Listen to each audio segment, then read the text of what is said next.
Imagine standing in a courtroom, a place built on justice, order, and respect.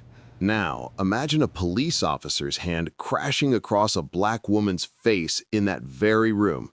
No warning, no mercy, just raw, unfiltered humiliation in front of everyone. She didn't fight back. She didn't scream. She just stood there, absorbing the blow while the room went silent. The officers thought they knew who she was. They thought they had power. They thought wrong. Because what happened next turned that entire courtroom upside down and exposed a truth so shocking it would haunt everyone who witnessed it. What they didn't know, what nobody knew, would change everything in seconds. Her name was Diane Carter, and she lived the kind of life that most people never see behind closed doors. Every morning at 5:30 a.m., she'd wake up in her modest two-bedroom apartment on the south side of the city. The walls were thin enough to hear her neighbor's television through the night, but she never complained. Diane had learned long ago that survival meant keeping your head down, working twice as hard, and never giving anyone a reason to doubt you. She was a single mother to an 8-year-old son named Marcus.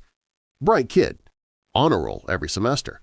He wanted to be a scientist, always asking her questions about stars and planets while she made him breakfast before school. Diane worked 2 jobs, one as a legal assistant at a downtown law firm during the day, and another stocking shelves at a grocery store 3 nights a week. She barely slept, but Marcus never went without. That was her promise to him, and she kept it. But Diane was more than just a mother hustling to survive. She had dreams that went beyond paying rent and keeping the lights on. For the past 6 years, she'd been taking night classes at the community college, chipping away at a paralegal certification. Every spare dollar went into those classes, every 3 hours into studying. Her coworkers at the law firm didn't know. She kept it private, kept it quiet, because Diane understood something fundamental about the world she lived in. Black women didn't get to dream out loud without someone trying to shut them down. Still, she had hope. She believed in the system, believed that hard work and dedication would eventually pay off. She'd seen it happen before, people climbing out of impossible circumstances through sheer determination. Diane wanted that for herself. More than that, she wanted Marcus to see her mother as proof that you could rise above anything. Then came the court summons. It arrived on a Tuesday afternoon, slipped under her apartment door while she was at work. At first, her heart dropped. Court summons usually meant bad news, unpaid bills, eviction notices, legal trouble. But when she opened the envelope, confusion replaced fear.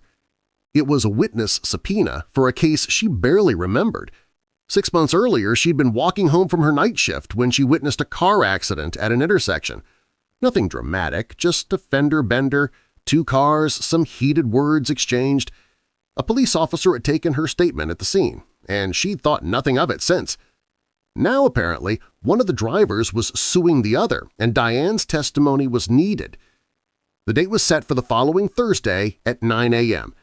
She'd have to take time off work, lose those hours, but there was no choice. When the court calls, you show up.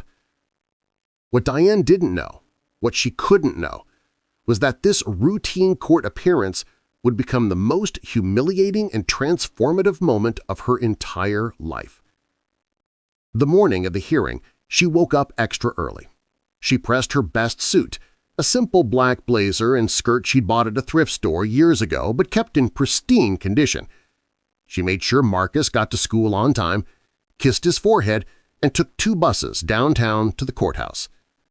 The building was massive, all marble columns and echoing hallways that made her footsteps sound small and insignificant.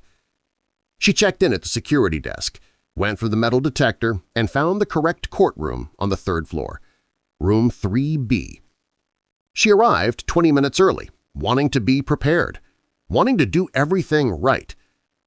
The courtroom was mostly empty when she walked in, just a few people scattered in the gallery, a court clerk shuffling papers, and 2 police officers standing near the side entrance talking quietly to each other. Diane took a seat in the back row and waited.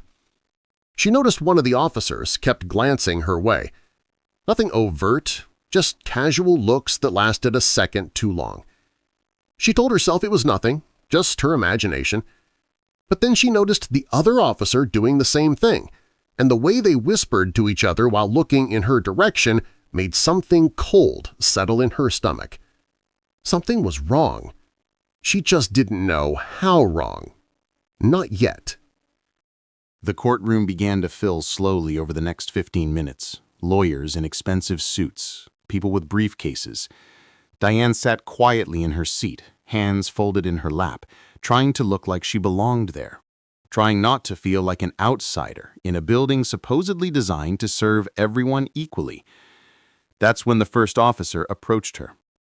He was tall, white, probably in his mid-40s, with a military-style haircut and a permanent scowl carved into his face. His hand rested casually on his belt near his weapon as he walked up the aisle toward her. Diane's throat tightened, but she maintained eye contact and smiled politely. She'd learned that lesson early. Always be polite, always be respectful, never give them a reason. "You need to move," the officer said flatly. No greeting, no explanation, just a command. Diane blinked, confused. "I'm sorry?" "This section is reserved. You need to move to the other side."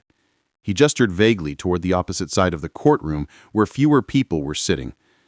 Diane glanced around. There were no signs indicating reserved seating, no ropes or markers, just empty wooden benches like every other public courtroom in America. "I didn't see any signs that said, 'I'm telling you now,'" he interrupted, his voice hardening. "Move." The second officer had now moved closer, standing at the end of the row with his arms crossed, watching. Diane felt every eye in the courtroom turn toward her. Her face burned with humiliation, but she stood up slowly, gathering her small purse. "Of course, I'm sorry. I didn't mean to." "Just move," the officer said dismissively, already turning away as if she weren't worth another second of his attention. Diane walked to the other side of the courtroom, her heels clicking too loudly against the tile floor. She chose a seat near the middle and sat down again, hands trembling slightly. She told herself to breathe, to stay calm. It was just a misunderstanding. It didn't mean anything. But then she noticed the white woman who'd been sitting 2 rows behind her. She hadn't been asked to move. Neither had the white man sitting in the same section Diane had just vacated. The realization hit her like cold water. This wasn't about reserved seating. This was about her. 20 minutes passed. The hearing still hadn't started. The judge's bench remained empty. Diane tried to focus on her breathing, tried to ignore the occasional glances from the 2 officers who were now stationed near the side door, still watching her like she was a threat, like she didn't belong. Then a court clerk approached her. A middle-aged black woman with tired eyes and a sympathetic expression that somehow made everything worse. "Ms., I need to ask you a few questions," the clerk said quietly, leaning down so their conversation wouldn't carry across the room. "Of course," Diane replied, relieved to finally talk to someone who might explain what was happening. "What's your purpose for being here today?" "I'm a witness. I received a subpoena." Diane reached into her purse and pulled out the folded document, handing it to the clerk. The clerk examined it briefly, then nodded. "Okay, and do you have identification with you?" "Yes." Diane pulled out her driver's license, her hand still slightly unsteady. The clerk looked at it, looked at Diane, and then looked at the subpoena again. "All right, thank you." The clerk handed everything back and walked away without another word. Diane sat there feeling exposed and confused. Why was she being questioned when no one else had been? Why did she have to prove she had a right to be there? The answer came 10 minutes later, when the first officer approached her again. But this time, he wasn't alone. 3 officers now, forming a half circle around her seat. The lead officer looked even more hostile than before. "Stand up," he ordered. Diane's heart hammered in her chest. "What's wrong? I moved seats like you asked. Stand up, now." She stood, her legs feeling weak. Several people in the courtroom had stopped their conversations and were openly staring now. The lead officer stepped closer, invading her personal space, his breath smelling like coffee and contempt. "You need to leave the building." Diane's voice cracked. "What? Why? I'm supposed to testify. I have a subpoena. We've received reports that you're being disruptive." "Disruptive?" Her voice rose slightly before she caught herself, forcing it back down. "I haven't said anything to anyone. I've been sitting here quietly." "Don't raise your voice at me," the officer snapped, his hand moving to his belt again. The threat was clear. Diane felt tears burning behind her eyes, but she refused to let them fall. "Not here. Not in front of these people. Please, I'm just here to testify. I have the paperwork. I'm supposed to be here." "I'm not going to tell you again. Leave, voluntarily, or we'll remove you." Her mind raced. This couldn't be happening. This was a courthouse, a place of law and order. She had a legal obligation to be there, a document proving it, and yet she was being threatened with physical removal for no reason she could understand except the obvious one, the one that had followed her through every space she'd ever occupied in her entire life. "Can I please speak to someone in charge?" Diane asked, her voice barely above a whisper now. "A supervisor, the judge, anyone." The officer's face twisted into something ugly. "I am in charge, and you're about to be arrested for obstruction." "Obstruction of what?" The words burst out of her before she could stop them. Months of exhaustion and frustration and being invisible and being too visible all at once, finally breaking through her careful composure. "I'm sitting here quietly waiting to do what the court told me to do. I haven't obstructed anything." That's when he grabbed her. His hand clamped around her upper arm with bruising force, yanking her forward. Diane gasped, stumbling in her heels, her purse falling to the floor.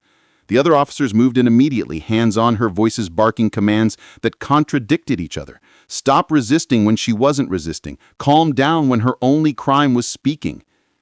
"Let me go," Diane tried to pull her arm free, not to escape but simply to regain her balance, but the movement was all the excuse they needed. The slap came out of nowhere. The lead officer's palm connected with her cheek with a crack that echoed through the courtroom like a gunshot. Diane's head snapped to the side, pain exploding across her face, bright and sharp and disorienting. For a moment she couldn't process what had just happened. Couldn't understand how she'd gone from sitting quietly to being assaulted by a police officer in a court of law. The room went completely silent. Someone gasped. Someone else whispered, "Oh my God." Diane's cheek throbbed. Her ear rang, but worse than the physical pain was the humiliation, the absolute degradation of being assaulted in front of dozens of witnesses who would do nothing, say nothing. Because this is how the system works. This is what happens to people like her in spaces like this. The officer still had her arm. "You're under arrest for assaulting an officer and disturbing the peace."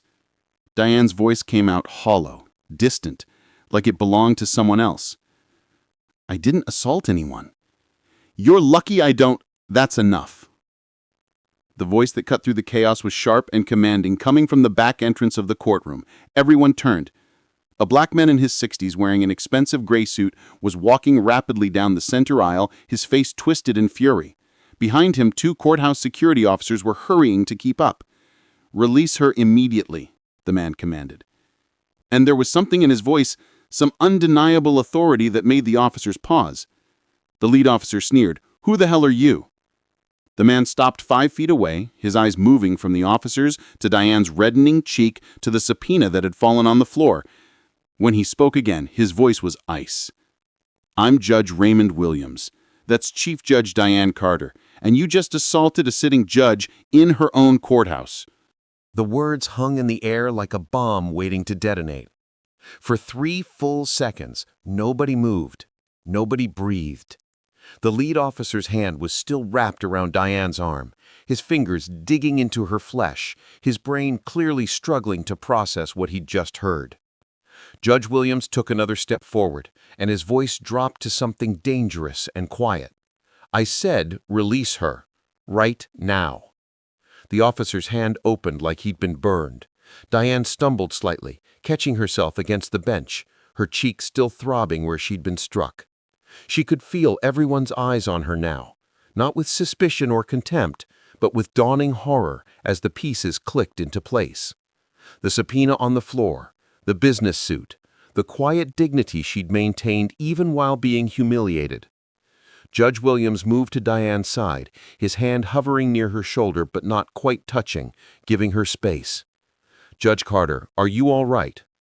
Diane's throat was tight. Her voice came out rough and unsteady. I'm fine."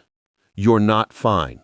Williams turned to face the three officers, and his fury was barely contained now, trembling just beneath the surface of professional composure. "Do you have any idea what you've just done? Any idea at all?" The lead officer's face had gone from red to pale, sweat beginning to bead on his forehead. She didn't identify herself." "She shouldn't have to identify herself," Williams' voice thundered through the courtroom. "She's a witness with a legal subpoena sitting quietly in a public courtroom. What possible justification did you have for putting your hands on her, for striking her?" The officer's mouth opened and closed uselessly. His partners had taken several steps back, trying to distance themselves from what they'd just participated in. The courtroom was packed now. People had heard the commotion and were crowding into the doorway, filling the gallery, pulling out phones. Diane felt the weight of it all crashing down on her. The anger, the humiliation, the awful, crushing irony of it all. She'd spent 6 years working toward this, towards becoming chief judge of the district's family court system. It was an appointment she'd received just 3 weeks ago, barely public knowledge yet. She'd been planning to start her new position next month after wrapping up her final cases in her previous assignment. But she'd still shown up for this subpoena because it was her duty, because she believed in the system, because she thought the law applied equally to everyone. How catastrophically wrong she'd been. Judge Carter is one of the most respected legal minds in this district. She's presided over hundreds of cases with fairness and integrity. She's mentored dozens of young attorneys. She's dedicated her entire career to justice. And you treated her like a criminal for the crime of existing in a space you decided she didn't belong in. The lead officer was shaking now, whether from fear or anger or shock. Diane couldn't tell. "We were responding to reports." "What reports? From whom? Based on what?" Silence. "That's what I thought." Williams turned to the court security officers who'd followed him in. "I want these 3 removed from this building immediately. I want their names, badge numbers, and a full written report of everything that happened here on my desk within the hour.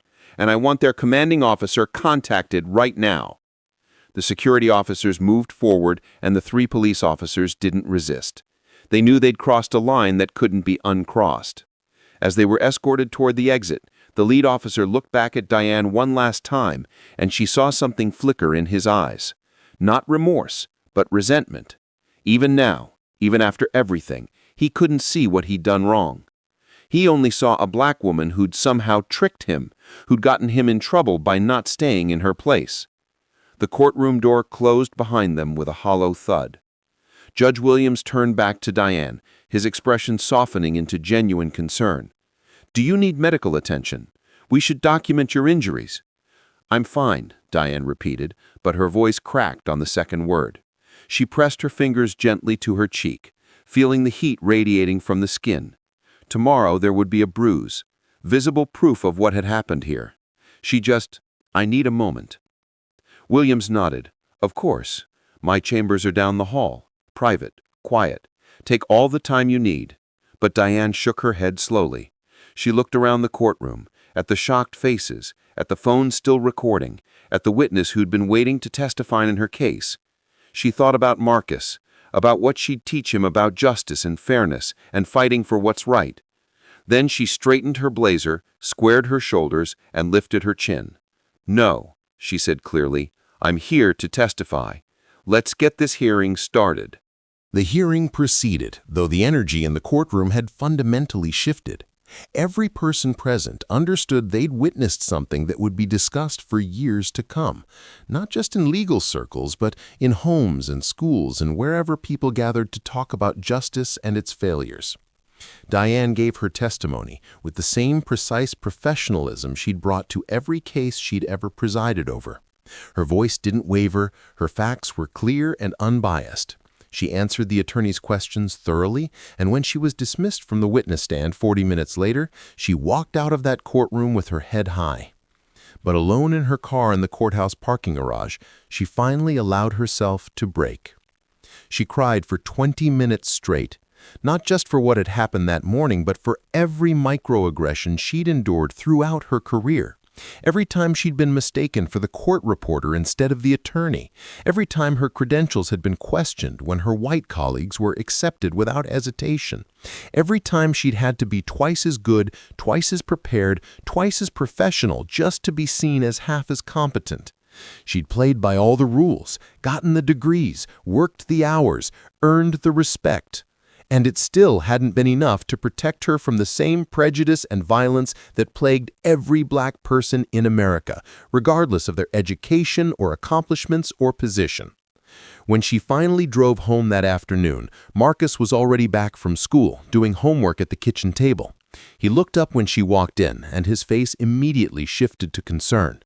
"Mom, your face." The bruise had darkened to a deep purple. There was no hiding it.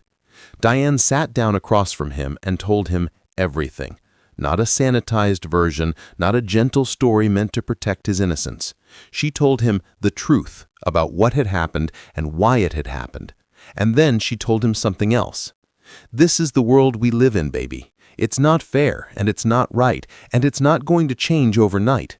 But we keep fighting anyway. We keep showing up, we keep demanding better. And we teach people like you that your mama's bruises don't define her. Her response to them does." Marcus was quiet for a long moment. Then he said, "Are you going to do something about those cops?" "I'm going to do everything I can within the law," Diane promised, "and so are a lot of other people now." She was right.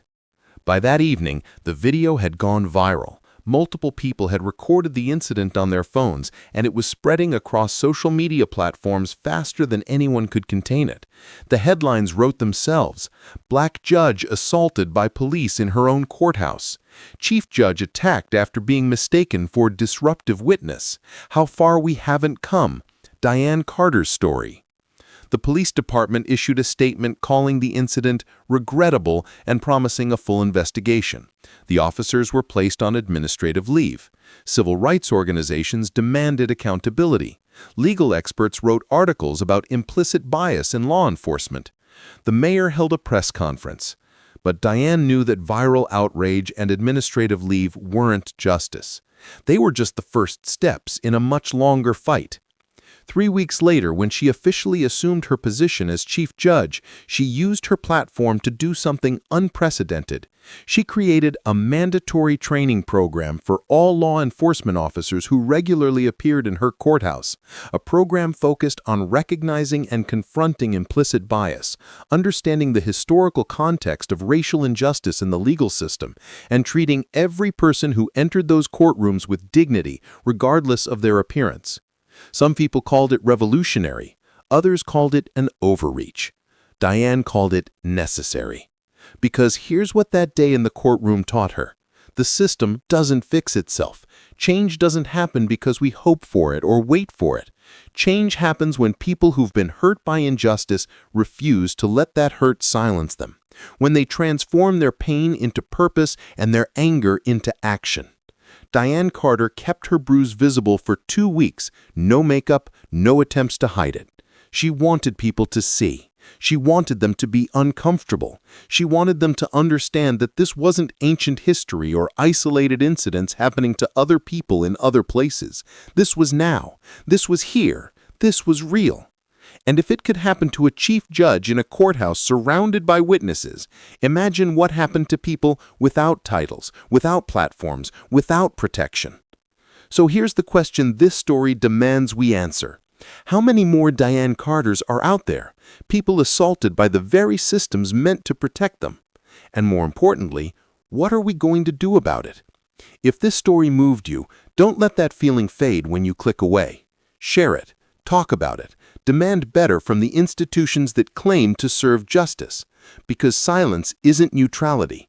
It's complicity. Diane Carter didn't stay silent. Neither should we.